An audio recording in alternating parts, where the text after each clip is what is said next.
Hello everyone. In this lecture we will discuss about NSAID जो कि आप लोग यहाँ पर देख पा रहे होंगे या फिर हम इसे NSAIDs भी कहते हैं। NSAIDs स्टार्ट करते हैं इंट्रोडक्शन से। NSAID is stand for non steroidal anti inflammatory drugs. N for क्या होगा? Non, S for steroidal, A for anti, I for inflammatory और D फॉर ड्रग। तो ये रही हमारी, एक तो नॉन स्टेरॉइडल है, दूसरी चीज़ एंटी इन्फ्लामेटरी ड्रग्स रहेंगी। तो इस चीज़ को आप लोग यहाँ पर लिख सकते हो, है ना, इसका फुल फॉर्म इंट्रोडक्शन में। इसके बाद अगर आगे बात करें तो ऐसी ड्रग्स जिसको हम इस ग्रुप में क्लासीफाइड करते हैं, जैसे कि इसका नाम इंडिकेट करता है, they have analgesic, antipyretic and anti inflammatory effects. जितनी भी ड्रग्स को हम इस ग्रुप में क्लासीफाइड करते हैं उनमें 3 टाइप के इफेक्ट हैं। पहली चीज़ है एनाल्जेसिक। एनाल्जेसिया सबने बहुत सुना होगा, आजकल हॉस्पिटलों में बहुत फेमस होता है। एनाल्जेसिया के लिए अलग से आपका डॉक्टर आता है जो उसका इंजेक्शन देगा। होता क्या है एक्चुअल में? एनाल्जेसिया जो रिलेटेड है, एक ऐसा सब्सटेंस जो पेन को रिड्यूस करे, the substance which reduce the pen.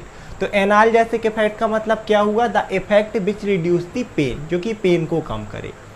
दूसरी चीज़ एंटीपायरेटिक। इसके लिए पहले पायरेटिक वर्ड को समझो। पायरेटिक का मतलब होता है रिलेटेड टू फीवर, फीवर से रिलेटेड, इंक्रीज टेम्परेचर हो रहा, फीवर आ रही है, बुखार आ रही है। और एंटी मतलब ऑपोजिट। तो एंटीपायरेटिक इफेक्ट का क्या मतलब हुआ कि ये जो टैबलेट्स हैं, जो ड्रग्स हैं, non steroidal anti inflammatory drugs, they reduce the fever, ये फीवर को भी रिड्यूस करती हैं। एग्जाम्पल में देखोगे ना तो बहुत ईजीली समझ में आएगा, आगे देखेंगे। इसके बाद they have the anti inflammatory effect. तो पहले इन्फ्लामेशन को समझो। देखो, इन्फ्लामेशन डिटेल में देखोगे तो बहुत ही डिटेल प्रोसेस है, क्योंकि डिफेंस मैकेनिज्म का पार्ट है हमारी बॉडी का। अगर डिटेल में देखना चाहते हो तो लिंक मैं डिस्क्रिप्शन में दे दूंगा, आप लोग देख लेना, मैंने डिटेल वीडियो बनाया है इन्फ्लामेशन को। लेकिन हम जनरली देखें तो इसका मतलब सिंपल सा हो जाता है, स्वेलिंग आना, रेडनेस आना, पेन रहना। तो ये उस इन्फ्लामेशन को भी एंटी इन्फ्लामेटरी, स्वेलिंग को कम करती हैं, पेन को कम करती हैं, रेडनेस रहेगी उसे कम करती हैं। इसके बाद देखो, जैसे ना अभी तो हम non steroidal anti inflammatory drugs पढ़ रहे हैं, ये फर्स्ट ड्रग्स है जो मैं पढ़ा रहा हूँ। इसके बाद हम बहुत सारी पढ़ेंगे, एंटी पार्किंसन पढ़ेंगे, ब्लड मॉडिफायर्स पढ़ेंगे, और भी आपकी एंटी वायरल हो गई, एंटीबायोटिक्स हो गई, बहुत सारी ड्रग्स पढ़ेंगे। तो सभी को इसी तरह की हेडिंग में इंट्रोडक्शन, क्लासिफिकेशन, फिर उनकी फार्माकोकाइनेटिक्स, फार्माकोडायनामिक्स, और हम देखें तो उनके ADR। तो ऐसे ही स्टार्ट करते हैं सबसे पहले क्लासिफिकेशन से। क्लासिफिकेशन एक ऐसी चीज़ है जो कहीं ना कहीं आप लोगों को रटना ही पड़ेगा, या तो बस कुछ ट्रिक बना लो खुद से, बाकी ये चीज़ रटनी ही पड़ती है, इसके लिए कोई एक्सप्लेनेशन ऐसा है नहीं। तो क्लासिफिकेशन अगर हम देखें तो पहले मेन हेडिंग रहती है कुछ, जैसे नॉन सेलेक्टिव कॉक्स इनहिबिटर, इसके अलावा selective COX 2 inhibitor, preferential COX 2 inhibitor, और लास्ट में आता है analgesic, antipyretic and poor anti inflammatory drugs. तो हम स्टार्ट करते हैं नॉन सेलेक्टिव कॉक्स इनहिबिटर से। इसके अंदर फिर से कुछ सब डिवीज़न है, जैसे सबसे पहले आता है सैलिसाइलेट्स, और सैलिसाइलेट्स के अंदर हमें देखने के लिए मिलती है एस्प्रिन। इसके अलावा है प्रोपियोनिक एसिड डेराइवेटिव्स, जिसके अंदर आपको फ्लर्बिप्रोफेन मिल जाएगी, कीटोप्रोफेन मिल जाएगी, आइबुप्रोफेन मिल जाएगी। इसके अलावा नेप्रोक्सिन। ये सब किसके अंदर आ गए? आपके प्रोपियोनिक एसिड डेराइवेटिव्स। इसके बाद है आपके एसिटिक एसिड डेराइवेटिव्स, जिसके अंदर है आपकी कीटो, रोलैक एंड आइडोमेथासिन, ये इसके अंदर आ गई। इसके बाद और अगर हम आगे देखें तो जैसे एक सब टाइप्स है फिनेमिक एसिड डेराइवेटिव्स। क्या है? फिनेमिक एसिड डेराइवेटिव्स। तो इसके अंदर जो ड्रग्स आती है दैट इज मॉर्फिनेमिक। कौन सी ड्रग्स आ जाएगी? उसी के नाम से रिलेटेड है, मॉर्फिनेमिक। इसके बाद जो इसके अंदर एंड हमारा सब टाइप है दैट इज ऑक्सीकैम डेराइवेटिव्स। तो मेडिसिन नेम इसी से रिलेटेड रहेंगे, एक रहेगा पायरोक्सीकैम और एक रहेगा आपका टीनॉक्सीकैम। पायरोक्सीकैम, टीनॉक्सीकैम, ये चीज़ आप लोगों को रटनी ही पड़ेगी, बार बार पढ़ो, प्रैक्टिस करो लिखने की कि भाई सबसे पहले हम देखें नॉन सेलेक्टिव कॉक्स इनहिबिटर है, उसके अंदर सैलिसाइलेट्स आ रहा जिसमें एस्प्रिन है, फिर प्रोपियोनिक एसिड डेराइवेटिव्स है जिसके अंदर हमने क्या क्या देखा, कीटोप्रोफेन है, फ्लर्बिप्रोफेन है, आइबुप्रोफेन है, नेप्रोक्सिन है। इसके बाद आप देख सकते हो फिनेमिक एसिड डेराइवेटिव्स जिसके अंदर मॉर्फिनेमिक है, इसके बाद और अगर हम बात करें तो हमने ऑक्सीकैम देखी, पायरोक्सीकैम, टीनॉक्सीकैम, एक आपकी एसिटिक एसिड डेराइवेटिव्स जिसके अंदर आपकी आ जाएगी कीटोरोलेक और आइडोमेथासिन। प्रैक्टिस करोगे आ जाएगा। इसके बाद जो सेकेंड क्लासिफिकेशन में सब टाइप रहेगा that is preferential COX-2 inhibitor. इसके अंदर दो आती हैं, एक आपकी रहती है एसिक्लोफेनेक, इसके अलावा एक हम देखें तो डाइक्लोफेनेक। ये बहुत सुना होगा आपने कि डाइक्लोफेनेक इंजेक्शन या टैबलेट्स, तो डाइक्लोफेनेक, एसिक्लोफेनेक। और भी आती है, सिर्फ मैंने इंपॉर्टेंट लिखी हैं क्लासिफिकेशन में, सिर्फ जो इंपॉर्टेंट है वही। जो नेक्स्ट सब टाइप है that is selective COX-2 inhibitor, और इसके अंदर आपकी जो ड्रग्स आएंगी बहुत सारी रहती हैं, मैंने कुछ यहाँ पर स्पेशली लिखी हैं। पहली ड्रग है दैट इज सेलीकॉक्सिब, इसके अलावा जो सेकेंड ड्रग है दैट इज पेरीकॉक्सिब। इसके अलावा इसका जो लास्ट सब टाइप है दैट इज एनाल्जेसिक एंटीपायरेटिक, मतलब एनाल्जेसिक जो पेन भी रिड्यूस करेंगी, दूसरी चीज़ एंटीपायरेटिक जो फीवर भी रिड्यूस करेंगी, कम करेंगी, तीसरी चीज़ पुअर एंटी इन्फ्लामेटरी जो इन्फ्लामेशन को भी कम करेंगी, मीस स्वेलिंग को रिड्यूस करेंगी, पेन रिड्यूस करेंगी, रेडनेस। और इसके अंदर जो एग्जांपल है ना, सबने भाई जो पढ़ा लिखा है नहीं है सबको इसका नाम पता होगा, दैट इज़ पैरासीटामोल। आपको कभी फीवर आई और सब बोलते कि पैरासीटामोल खिलाओ, मोस्ट मेरे को लगा सबसे ज़्यादा फेमस टैबलेट है इंडिया में पैरासीटामोल, सभी को पता है कि भाई पैरासीटामोल खा लो। तो ये था इसका क्लासिफिकेशन, ये आप लोगों को याद ही करना पड़ेगा। आप लोग बार बार देखें, रटें, लिखें, जितना लिखेंगे उतना बेटर रहेगा। फिर ये प्रैक्टिस के ऊपर रहता है, आप जितनी प्रैक्टिस करोगे चीज़ें आसान रहती हैं। अब हम बात करते हैं फार्माकोकाइनेटिक्स ऑफ एनसेड्स की। क्या आपके जो non steroidal anti inflammatory drugs हैं उनकी फार्माकोकाइनेटिक्स को हमने डिटेल में कवर किया है। सिंपल सा मतलब होता है कि हमारी जो बॉडी है, जब भी हम एनसेड्स लेंगे तो हमारी बॉडी इनके साथ क्या करेगी, मीन्स इसके अंदर आता है ड्रग का absorption, distribution, metabolism and excretion. पहली चीज़ होती है एब्जॉर्प्शन। एब्जॉर्प्शन का क्या मतलब होता है कि आपने ड्रग्स को लिया, एनसेड्स को मेनली हम मुंह के थ्रू लेते हैं ओरली, तो उसका एब्जॉर्प्शन कहाँ से हो रहा, सो बेल एब्जॉर्ब ओरली, ये ओरली बेल एब्जॉर्ब्स है, मीन्स अगर आप माउथ से लेते हो तो इसका प्रॉपर एब्जॉर्प्शन इंटेस्टाइन से हो जाएगा। और उसके बाद इंटेस्टाइन से कहाँ पर जाती है, मान लो ये रही हमारी इंटेस्टाइन, इस तरीके से यहाँ से जो एनसेड्स वो कहाँ पर जाती हैं, आपके सर्कुलेशन में, यानी कि ब्लड सर्कुलेशन में। देन इसका होगा डिस्ट्रीब्यूशन, तो डिस्ट्रीब्यूशन में यहाँ पर प्रेजेंट होते हैं आपके plasma protein, so they are highly bound to plasma protein. ये जैसे ही यहाँ से जाएंगी प्लाज्मा प्रोटीन के साथ बंध जाती हैं, और प्लाज्मा प्रोटीन आपकी पूरी बॉडी में ट्रांसपोर्ट होगा थ्रू आउट दी बॉडी, और इनको भी ट्रांसपोर्ट कर देगा, means distribute through out the body by the help of plasma protein. इसके बाद बात आती है मेटाबॉलिज्म की, बायो ट्रांसफॉर्मेशन भी हम बोल सकते हैं, मीन्स केमिकल एल्ट्रेशन, को चेंजेस आएंगे इनमें ताकि हमारी बॉडी यूज कर सके, सिंपल समझ लो। तो वो जो मैक्सिमम हमारी देखा मेटाबॉलिज्म की जो मेन साइट रहती है दैट इज लिवर, तो दे आर मेटाबॉलाइज्ड इन लिवर। इसके बाद अब बॉडी जब यूज़ कर लेगी, इनका होना है एक्सक्रीशन वेस्ट प्रोडक्ट का, मेनली होता है यूरिन की through, so they are excrete through the urine. Mainly सभी ड्रग्स के साथ वैसे यही रहेगा कि पर्टिकुलरली एब्जॉर्प्शन होगा, एब्जॉर्प्शन थोड़ा सा डिफर करता है, कुछ ओरली होती है, नहीं होती तो इन्हें फिर वही आईवी के थ्रू दिया जाता है, इंटरमस्क्यूलरी दिया जाता है। हाँ, इसके बाद डिस्ट्रीब्यूशन मेनली ब्लड के थ्रू ही होता है, plasma protein, metabolism mainly liver में ही होता है, और एक्सक्रीशन भी मेनली यूरिन के थ्रू। हाउएवर इनके अलावा कई बार स्वेट के थ्रू एक्सक्रीशन हो सकता है, मेटाबॉलिज्म ब्लड में भी हो सकता है, या फिर और भी अदर ऑर्गन में, बट मेन यही रहेगा। इसके बाद नेक्स्ट देखते हैं हम इसकी फार्माकोडायनेमिक्स ऑफ एनसेड। फार्माकोडायनेमिक्स को हमने क्या बताया था कि ड्रग्स बॉडी के साथ क्या करेगी, it include action, interaction and mechanism of action.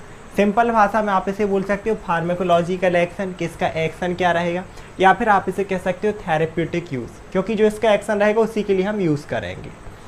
तो देखो, जैसे मेनली तो मैंने डेफिनेशन में ही बताया था कि जितनी भी ड्रग को हम इस ग्रुप में क्लासीफाइड करते हैं, दे हैव एनाल्जेसिक इफेक्ट है, मीन्स पेन रिड्यूस करना, एंटीपायरेटिक फीवर रिड्यूस करना, और तीसरी एंटी इन्फ्लामेटरी। तो तीन तो ये कॉमन है।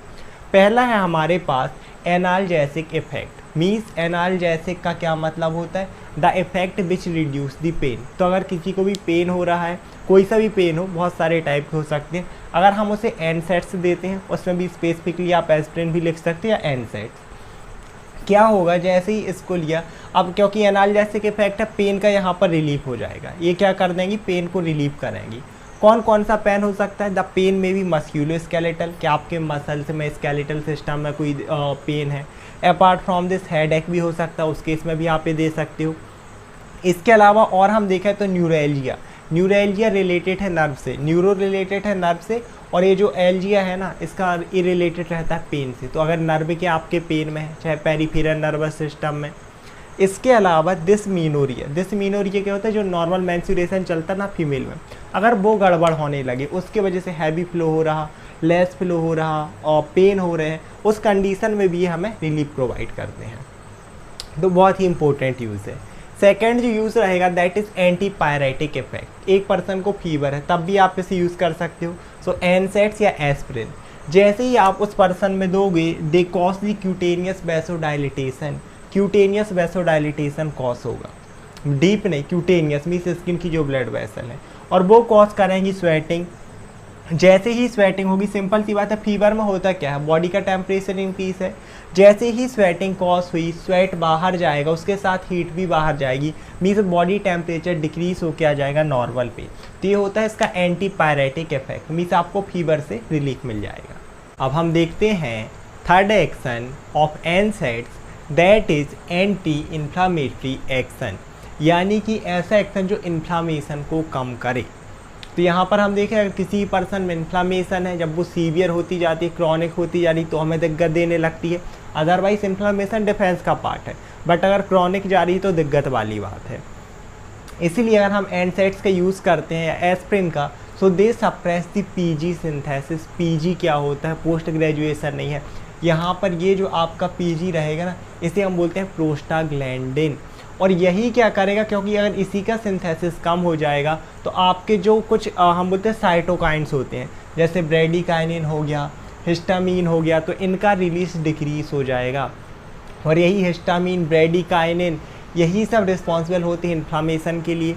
क्योंकि ये खुद रिड्यूस हो गए हैं तो इन्फ्लामेशन भी कम हो जाएगी, मीन्स आपकी रेडनेस हो गई, स्वेलिंग हो गई, पेन हो गया, ये सारी चीज़ें रिड्यूस हो जाएंगी। इसके बाद जो नेक्स्ट एक्शन है that is anti platelets action. Platelets का फंक्शन क्या है, ब्लड क्लॉटिंग करना।